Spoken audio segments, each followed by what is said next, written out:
And the Department of Labor Statistics says the U.S. economy added 263,000 jobs last month, up from 261,000 in October. The unemployment rate is unchanged at 3.7%. ABC News business reporter Alexis Christoforous is here to unpack this for us. Alexis, it seems like no matter what happens with inflation, this job market keeps going. That's exactly right. This report is much stronger than expected. We were looking for 200,000 jobs to be added. We got 263. As you said, the unemployment rate holding steady at 3.7%.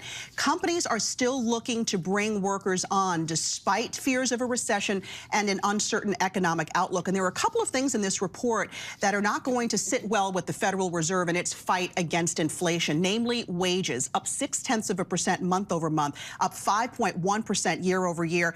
That's not great news for the Fed because higher wages means it's inflationary. Also, we saw something called the labor force participation rate actually go down.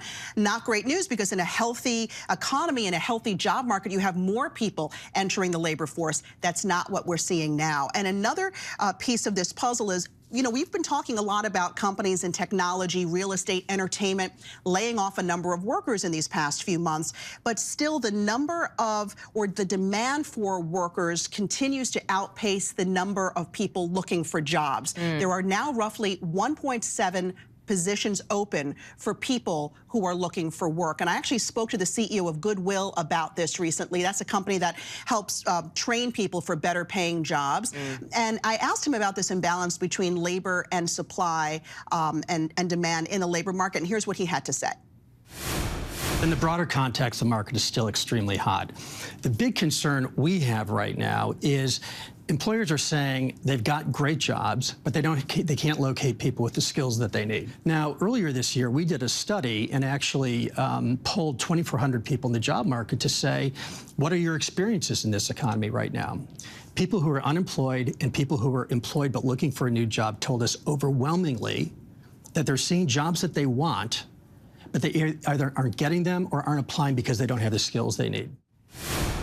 So we keep hearing that there's that skill gap out there. As for the Federal Reserve, we're expecting them to continue to hike interest rates aggressively as they try to get inflation under control because, as you said, the job market seems to be like Teflon against these higher interest rates. Gas prices, on the other hand, though, those are down. Lowest level since February. What can we expect on that front? Yeah, some good news there. Experts think we could see gas fall below $3 a gallon on average across the country in time for Christmas. But don't get too excited about these prices coming down. We have an OPEC Plus meeting next week. If members of that cartel say that they're going to cut oil from the market, that could move prices higher. And also the U.S. and Europe are going to be negotiating a price cap with Russia for their oil. Depending on how that plays out and whether or not Russia retaliates, we could see prices move up again. All right, Alexis Christoforous, thank you.